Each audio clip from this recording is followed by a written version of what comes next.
abençoado. Meus irmãos, nesta noite está conosco o nosso irmão Reverendo Francisco. Ele é pastor da Igreja Presbiteriana de Demerval Lobão.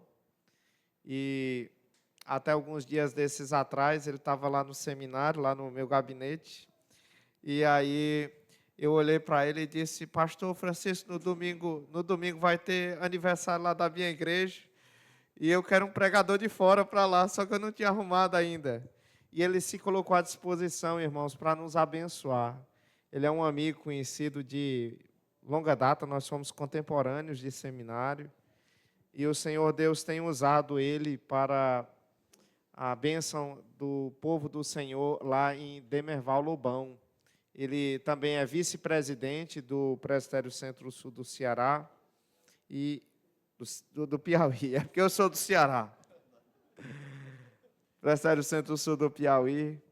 E é uma alegria, pastor, ter o senhor aqui juntamente com a sua esposa.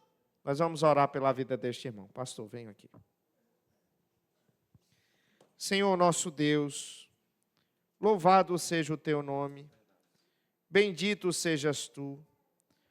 O apóstolo Paulo, ele quando falava acerca da tarefa da pregação, da glória que envolve este chamado tão sublime, ele se interrogava: quem é suficiente para estas coisas? E a verdade, Senhor, é que nenhum de nós, pobres pecadores, somos capazes e suficientes para isso. Mas na força do teu poder e na capacitação do teu Espírito, o Senhor usa homens como eu e como o reverendo Francisco. E eu peço a Ti, em nome de Jesus, que mais uma vez o Senhor use poderosamente esse irmão para a edificação do povo que se chama pelo Teu nome, reunido aqui neste recinto. E é assim que eu te peço, Senhor, que seja da Tua vontade, no nome de Jesus. Amém, Senhor. Amém. Reverendo, que Deus lhe use grandemente, de fato, para a sua glória.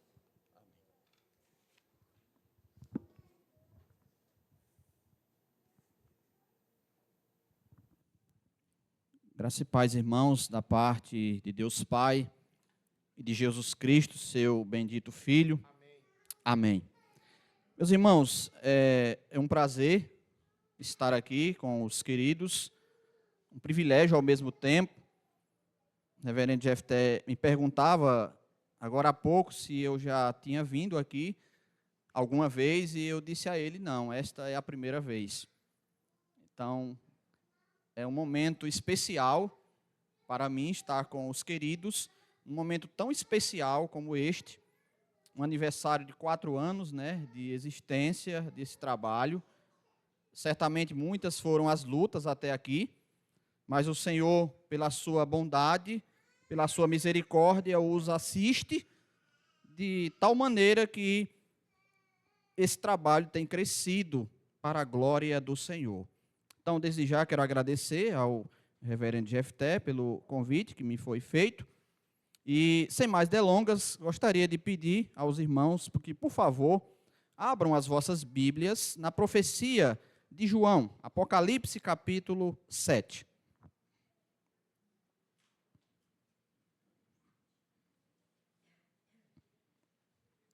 Apocalipse capítulo 7.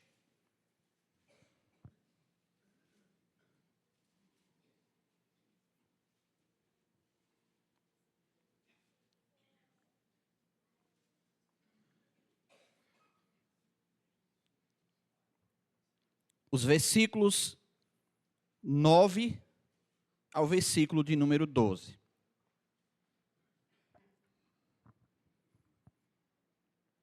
E assim diz as Escrituras Sagradas: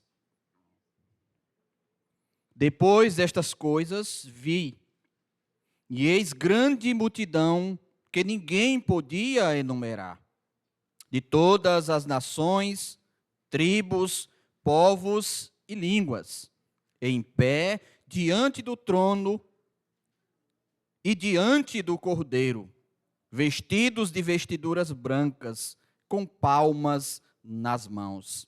e clamavam em grande voz, dizendo: ao nosso Deus, que se assenta no trono, e ao Cordeiro pertence a salvação. Todos os anjos estavam de pé, rodeando o trono, os anciãos e os 4 seres viventes. E ante o trono se prostraram sobre o seu rosto e adoraram a Deus, dizendo: Amém. O louvor e a glória e a sabedoria e as ações de graças e a honra e o poder e a força sejam ao nosso Deus pelos séculos dos séculos. Amém. Meus queridos, o reverendo Jefté já orou, intercedendo ao Senhor em favor das nossas vidas, para que o Senhor nos use como instrumento em suas mãos. Meus queridos, a história nos mostra, desde os seus primórdios, que a Igreja de Cristo ela sempre foi alvo de perseguição. Vemos essas perseguições ocorrerem de diversas maneiras. Entre elas, nós podemos citar o martírio de Policarpo, conhecido muito bem na história. Policarpo de Esmirna, que foi queimado em uma fogueira por negar falar mal de Cristo e por não adorar o imperador. Podemos falar da perseguição que sofreram os pioneiros presbiterianos no Brasil. Muitas foram as perseguições, dentre elas nós podemos ver a oposição religiosa a estes homens. Muitos padres e líderes católicos viam os protestantes como hereges. Cultos eram interrompidos e convertidos sofriam pressão social. Perseguição de todas as formas. Podemos falar da perseguição que sofreu o grande pioneiro, um dos grandes homens de Deus. Nós temos como o caso do reverendo José Manuel da Conceição, o primeiro padre a se converter e a tornar-se um pastor evangélico e, sobretudo, presbiteriano. Certa ocasião, nos diz a história que ele pregava o evangelho juntamente com um pastor americano, Chamberlain, quando o local de culto foi invadido por um grande número de pessoas, cerca de 30 a 40 pessoas, e essas pessoas com cacetes e chicotes não pouparam as mulheres e as crianças que ali haviam. E todas elas foram dizimadas. Mas o reverendo José Manuel da Conceição e o seu companheiro escaparam sem sofrer absolutamente nada. Ainda hoje a Igreja de Cristo ela continua sendo perseguida. Para melhorar, então, meus queridos, a nossa convicção a respeito de toda esta perseguição, para que possamos entender o que o apóstolo João trata aqui no livro de Apocalipse, sobretudo no texto que li para os irmãos, nós precisamos compreender algumas coisas. Primeira coisa que nós precisamos entender é para quem João escreveu este livro. E uma outra coisa que precisamos entender é em que época foi escrito este livro. E, finalmente, qual era a situação dos cristãos naquele período. Então, essas 3 coisas elas são importantes para cada um de nós sabermos nesta ocasião. Este livro ele foi endereçado às 7 igrejas da Ásia Menor, atualmente a região ocidental da Turquia, como nos diz o capítulo 1, o verso de número 4, traz essa informação. O livro de Apocalipse ele foi escrito por volta do ano 95, depois de Cristo.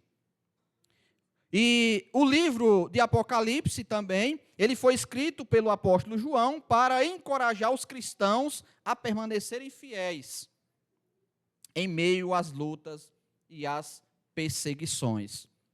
Este livro também nos informa alguns motivos pelos quais nós precisamos saber dessas informações.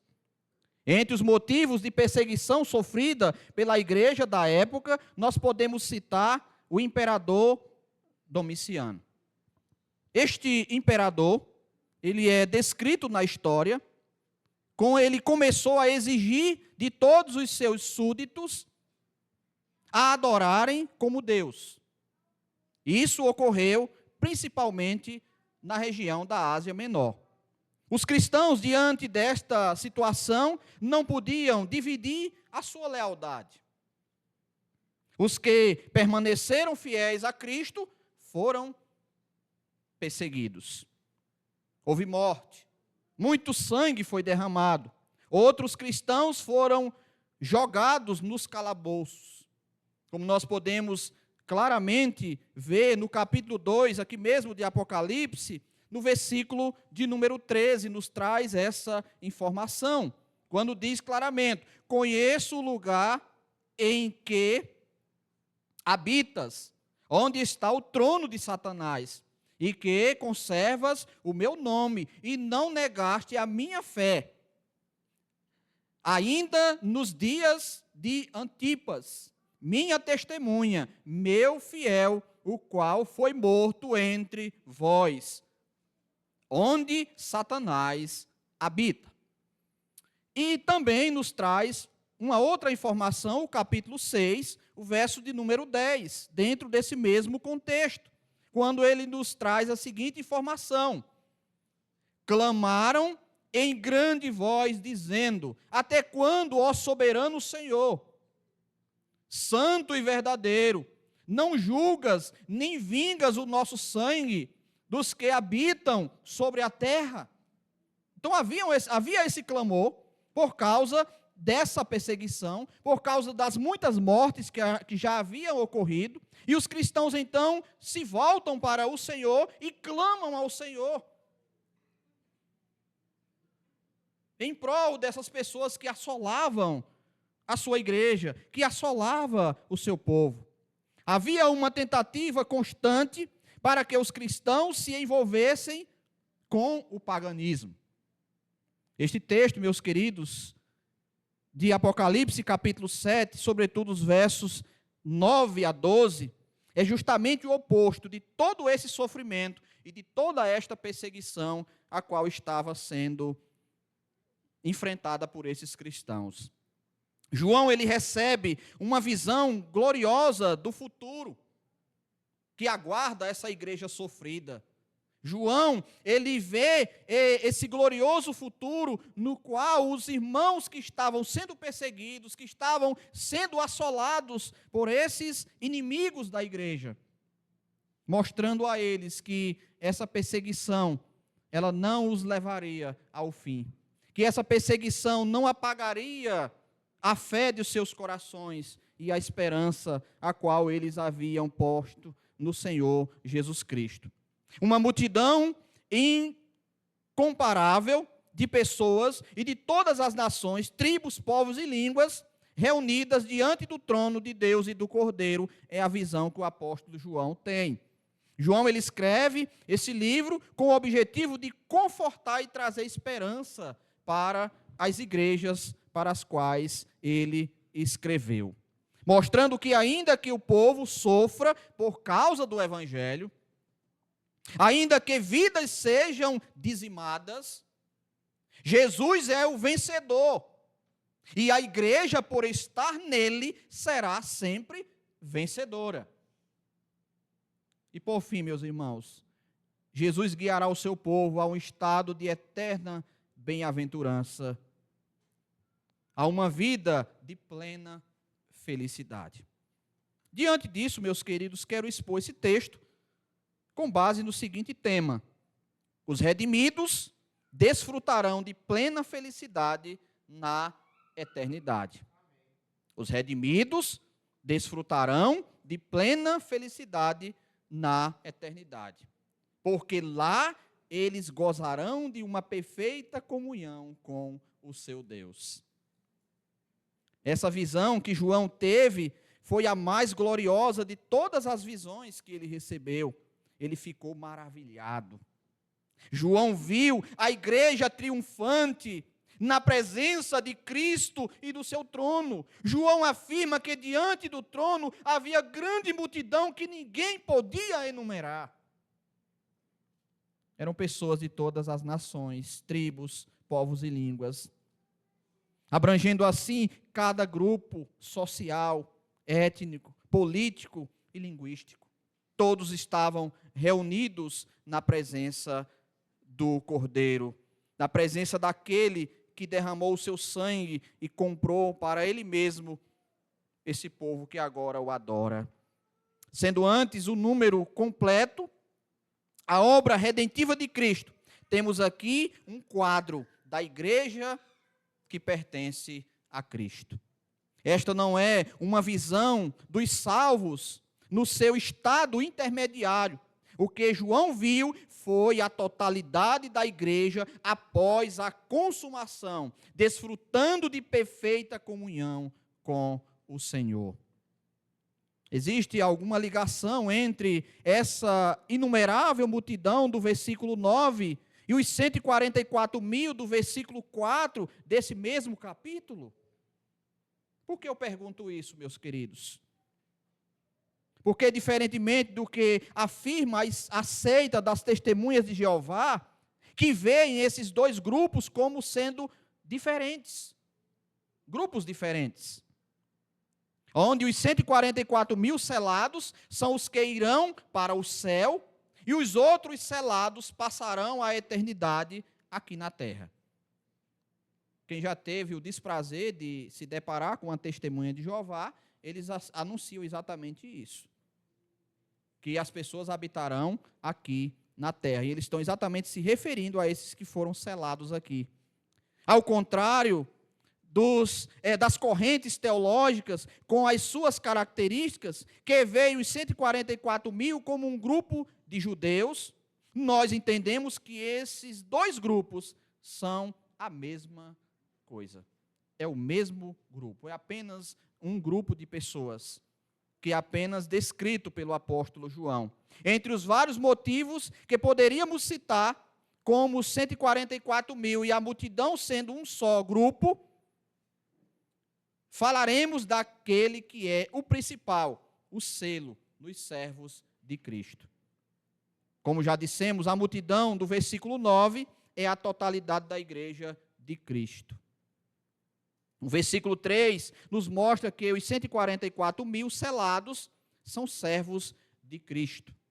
Isso fica claro no verso de número 3 aí do capítulo de número 7, quando ele diz, dizendo, não danifiqueis nem a terra, nem o mar, nem as árvores, até selarmos na fronte os servos do nosso Deus. Então ele é bem claro. O apóstolo Paulo, escrevendo à igreja de Éfeso, ele afirma que aqueles que são de Cristo, eles foram selados para o dia da redenção.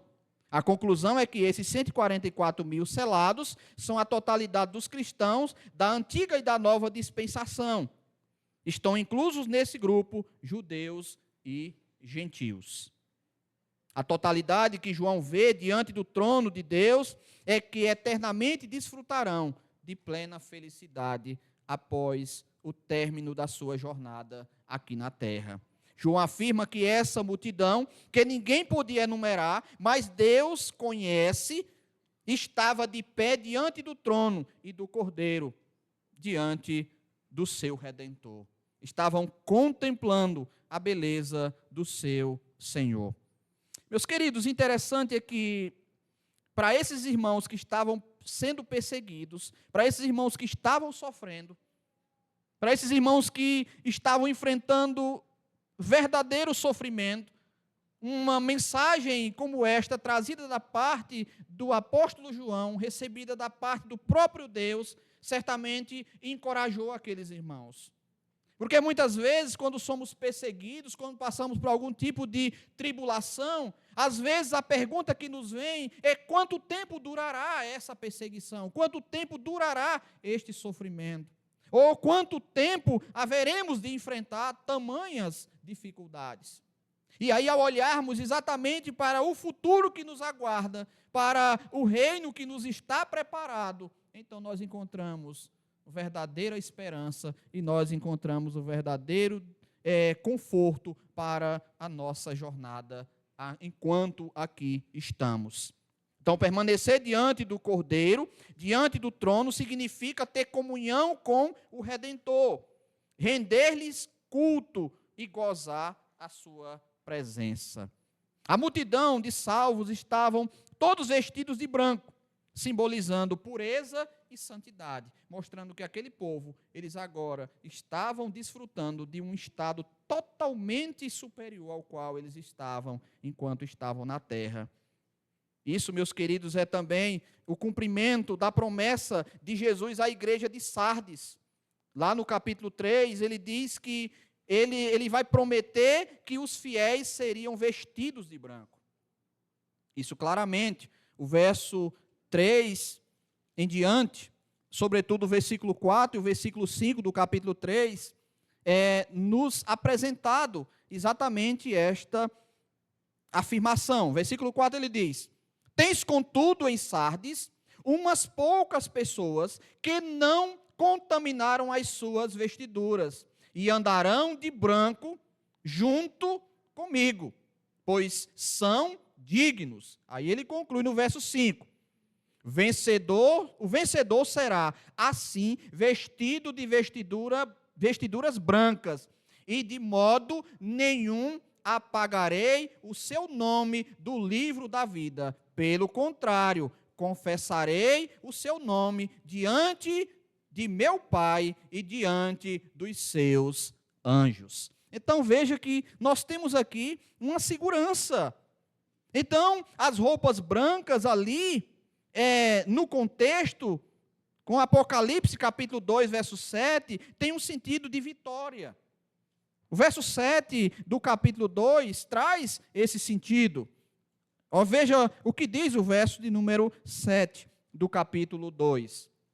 Quem tem ouvidos, ouça o que o Espírito diz às igrejas. Ao vencedor, dar-lhe-ei que se alimente da árvore da vida e que se encontra no paraíso de Deus. Então, aqui nesse contexto, tem um significado, o sentido de vitória. Um outro sentido de vitória no texto são os ramos de palmeiras nas mãos dos santos, conforme vemos no finalzinho do versículo de número 9 do capítulo 7, texto que foi lido agora há pouco. Bem no finalzinho do versículo 9 ele traz esta informação.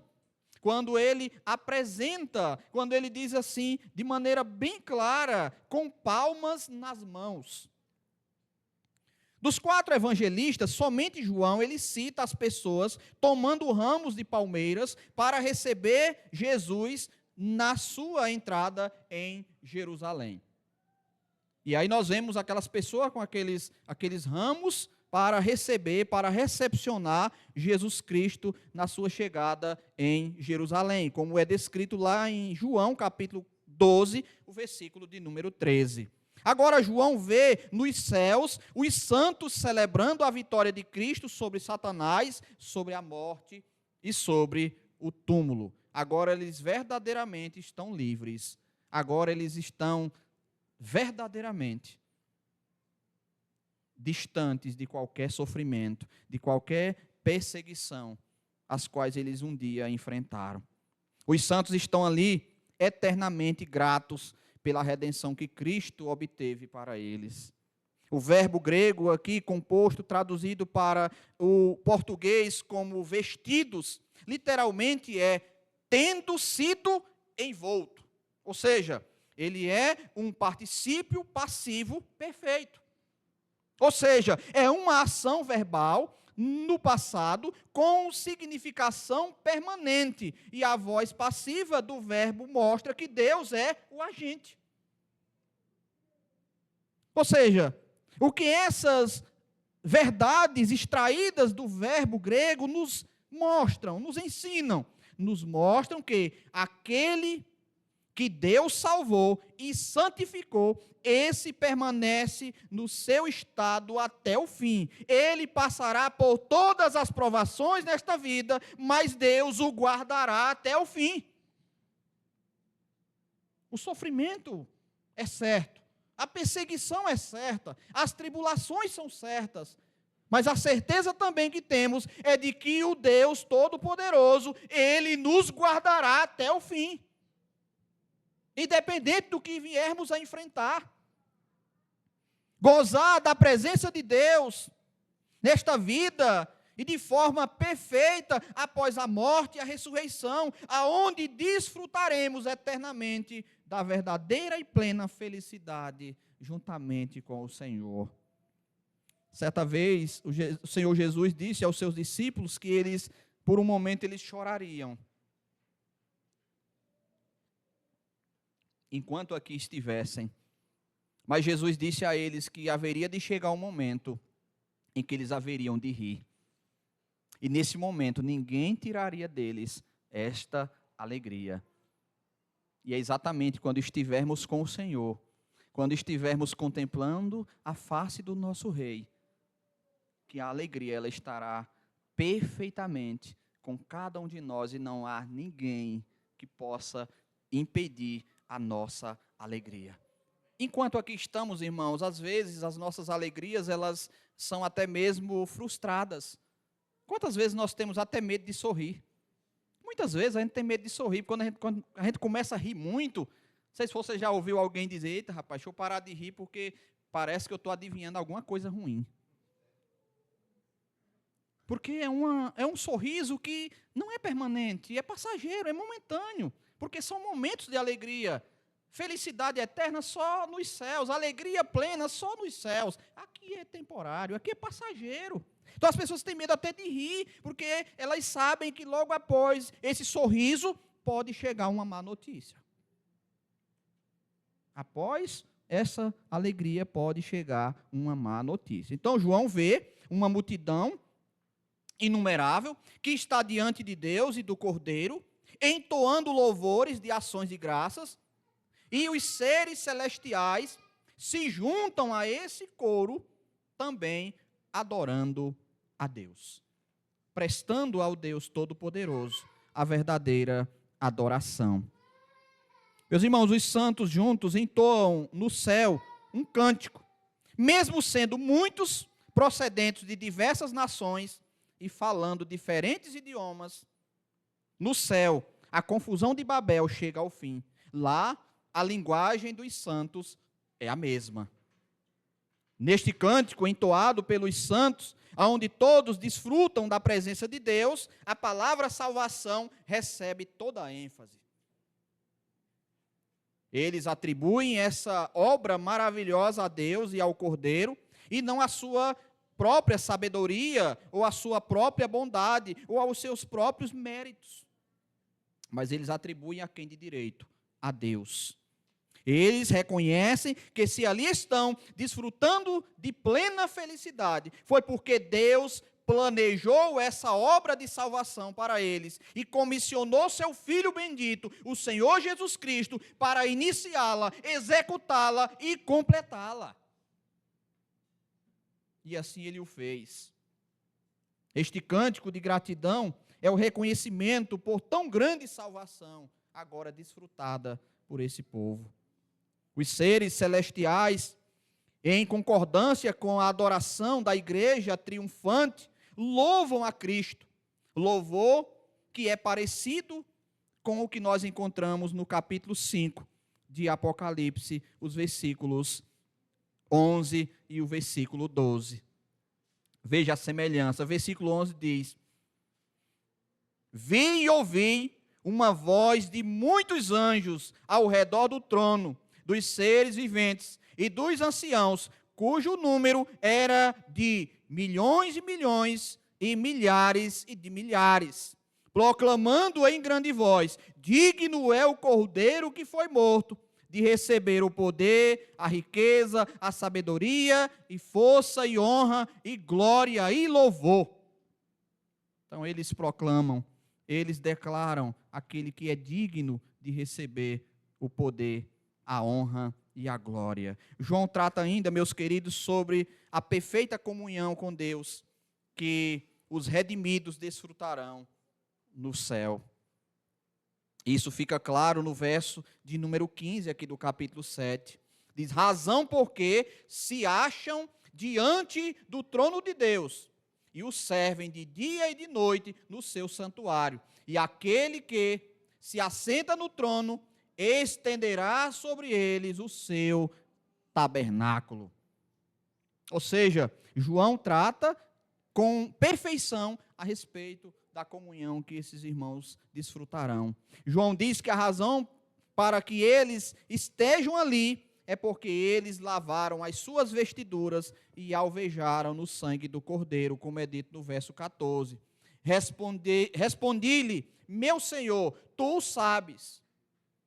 Ele então me disse: são estes os que vêm da grande tribulação, lavaram as suas vestiduras e as alvejaram no sangue do Cordeiro. Veja a expressão, eles vêm da grande tribulação, eles passaram, eles sobreviveram, eles chegaram aqui porque o Senhor os conduziu.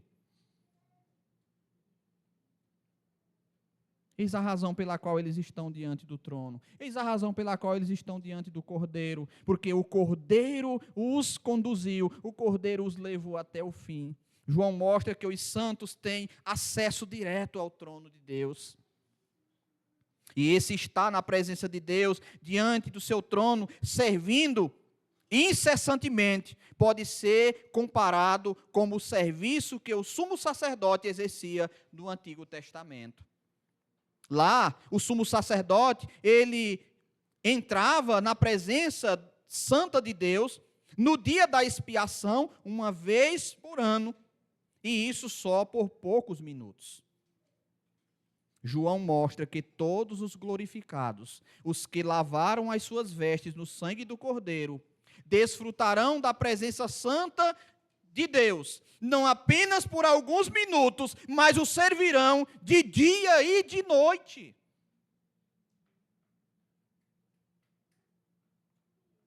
E essa expressão, irmãos, de dia e de noite, essa expressão serve de dia e de noite, é usada para indicar a eterna presença de Deus e o serviço dos santos sendo executado por toda a eternidade. O total dos santos servindo a Deus pode ser visto ainda no verbo grego usado para serviço, onde no grego temos duas palavras para descrever o verbo serviço, servir, melhor dizendo. Uma que significa o serviço de um ofício particular, como era o caso dos sacerdotes. Eles eram especificamente escolhidos para aquela função. E a outra é que indica o serviço geral de todas as pessoas. E é justamente essa segunda que é usada pelo apóstolo João aqui no texto de Apocalipse. O serviço dos santos a Deus, de dia e de noite, no seu santuário, não se refere à estrutura de um edifício. Visto que João diz que na Nova Jerusalém não possui santuário, porque o Senhor Deus Todo-Poderoso e o Cordeiro são o seu santuário. É o que diz em Apocalipse capítulo 21, o versículo 22. Isso significa, meus irmãos, que em virtude da constante presença de Deus e do Cordeiro, a Nova Jerusalém é em si mesma um santuário. E ali Deus estará sempre com os santos, e os santos desfrutarão da sua presença. Aqui está a divina promessa onde Deus concede segurança ao seu povo com sua presença pessoal. Esta é uma doutrina que permeia basicamente toda a Escritura. Nós temos o exemplo de Moisés, quando ele diz o seguinte, lá em Levítico capítulo 26, os versos 11 e 12. Porei o meu tabernáculo no meio de vós, andarei entre vós e serei o vosso Deus, e vós sereis o meu povo. E o profeta Ezequiel, por sua vez, no capítulo 37, nos versículos 26 e 27, diz: porei o meu santuário no meio deles, para sempre. O meu tabernáculo estará com eles. Eu serei o seu Deus e eles serão o meu povo. Veja a relação, a ligação. Esta é uma linguagem pactual que expressa o desejo de Deus por uma comunhão íntima com o seu povo. Um desejo de estar com o seu povo. No jardim do Éden, Deus tinha esta plena comunhão com Adão e Eva. A Bíblia diz que lá ele conversava com Adão e Eva todos os dias. Mas um momento, por causa do pecado, esta comunhão que era plena, ela se rompeu. E agora o homem passa a temer a Deus, em vez de conversar com Deus, em vez de querer comunhão com Deus, ele simplesmente quer fugir da presença de Deus, envergonhado por causa do pecado. Embora o pecado tenha interrompido essa relação, Cristo a restaurou através da sua obra realizada com perfeição na cruz do Calvário. Mas o pleno cumprimento é na renovação de todas as coisas, quando a própria criação será redimida do seu próprio cativeiro. Os redimidos desfrutarão de plena felicidade na eternidade, porque lá estarão livres de todos os males deste mundo. Lá sim estaremos livres de todos os males deste mundo. Meus irmãos, são muitas as perseguições e provações daqueles que servem a Cristo. O apóstolo Paulo, escrevendo ao jovem pastor Timóteo, ele diz o seguinte: todos quantos querem viver piedosamente em Cristo Jesus serão perseguidos. Então o que nos aguarda neste mundo é perseguição mesmo, é sofrimento, são as lutas. Digo isso porque vocês comemoram aí um aniversário de 4 anos, vocês ainda são um bebê. 4 anos é um começo da vida. Mas certamente até aqui vocês já enfrentaram muitas lutas, muitos sofrimentos já foram enfrentados por vocês. Mas vocês hoje celebram a Deus por esses 4 anos que o Senhor bondosamente os conduziu até aqui. Mas lembrem-se que o sofrimento, as perseguições as quais vocês enfrentaram até aqui, elas têm um prazo de validade. Elas são momentâneas, elas não são eternas. Talvez você sofra por não concordar com as coisas erradas de pessoas com as quais você trabalha na sua empresa.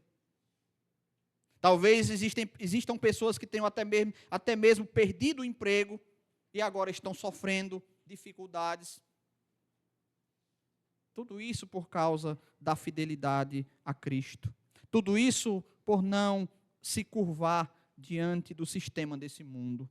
Talvez você seja motivo de zombaria dos seus amigos da escola, da faculdade, da rua, por não querer participar das mesmas coisas que eles. Não importa, meu irmão querido, qual seja o seu sofrimento, como você seja perseguido. As lutas deste mundo são passageiras, mas a glória que Cristo nos tem reservada, a qual Ele preparou para os seus filhos, para os seus amados, é na eternidade. A visão da multidão diante do trono nos encoraja a permanecer firmes na fé. A multidão declara que a salvação pertence ao Senhor e ao Cordeiro. Não somos salvos por nossos méritos, mas pela graça de Deus manifestada em Cristo. O céu é marcado pela adoração. Se nós vamos adorar a Deus por toda a eternidade, devemos começar agora, vivendo uma vida de pleno louvor e obediência e, sobretudo, com gratidão em nossos corações.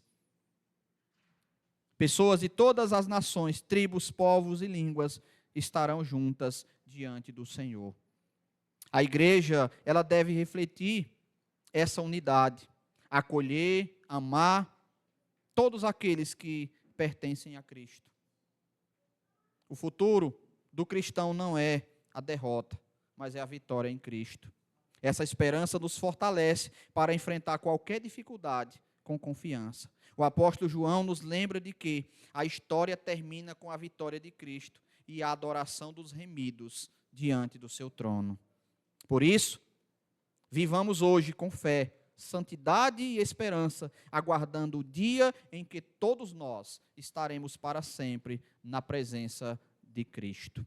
Todo aquele que tem a Jesus como Salvador de sua vida ficará livre de todas as tribulações e gozará de plena felicidade na presença do Senhor por toda a eternidade. Portanto, meus queridos, embora vocês tenham enfrentado algum tipo de perseguição, algum tipo de sofrimento por causa do nome de Cristo, eu quero dizer a você, continue firme. Enfrente todas essas perseguições, todas essas lutas, porque o próprio Jesus disse que nós seríamos perseguidos e a perseguição ela está em todos os lados, em todos os âmbitos. Inclusive disse que na nossa própria casa nós seríamos perseguidos. E muitas vezes é lá onde começa a primeira perseguição. Às vezes um cônjuge se converte, o outro não, e aí um é impedido de vir à igreja, ou seja, às vezes o marido que não é crente não quer deixar a esposa vir para a igreja. E aí ela começa a enfrentar um tipo de dificuldade. Então, muitas são as formas as quais nós enfrentamos sofrimentos e perseguições. Mas a certeza que temos é de que tudo isto que aqui passarmos não é nada diante do que Cristo já tem preparado para nós. Seremos abraçados e as lágrimas dos nossos olhos, que muitas vezes vamos derramar enquanto caminhamos, elas serão totalmente enxugadas pelo nosso Mestre. E Ele dirá: vinde benditos do meu Pai, entrem na posse do reino que vos está preparado. Igreja, coragem, tenha ânimo, tenha disposição. Olhe para Cristo, que é o autor e consumador da fé de cada um de vocês, e não desanimem. Sigam adiante. Façam aquilo que Deus exige que vocês façam. Façam com amor, façam com toda a dedicação, sabendo que no Senhor o nosso trabalho não é vã, porque Ele é justo. Que o Senhor tenha misericórdia de cada um de nós e continue abençoando esta igreja em nome de Jesus. Amém. Vamos orar. Amém, Senhor. Amém. Bondoso Deus, graças te damos, Senhor, porque a tua palavra ela traz para nós esperança, ela traz para nós conforto, consolo. Obrigado, Senhor. Em dias de tribulação, em Obrigado, dias de Senhor. perseguição, em dias até mesmo de enfermidades. Quando nós olhamos para a tua palavra e percebemos, ó Deus, os teus grandes feitos, nós nos acalentamos diante do Senhor. Nós nos lembramos do Salmo 46, quando o salmista diz: aquietai-vos e sabei que eu sou Deus. Obrigado, Senhor. Ó Deus bendito, como é maravilhoso servir ao Senhor. Embora seja em meio a tantas perseguições, a tantas lutas e sofrimentos, até mesmo em meio à morte. Mas a morte para nós é o portal de entrada na eternidade para estarmos com Louvado o Senhor. seja o teu nome, Senhor. Ó Deus bendito, ser com o anjo desta igreja, reverendo Jefté, Ó Deus. conduz o teu servo, para que ele continue, ó Deus, a exercer o seu ministério de forma zelosa, como ele tem feito até Ó aqui, Deus. e que o Senhor venha abençoar as obras das suas mãos, Amém, como o Senhor tem Senhor. feito até aqui. Amém, É o que eu Senhor. rogo desde já, no nome santo, bendito e amado de Jesus Cristo, nosso Senhor. Amém. Amém, Senhor.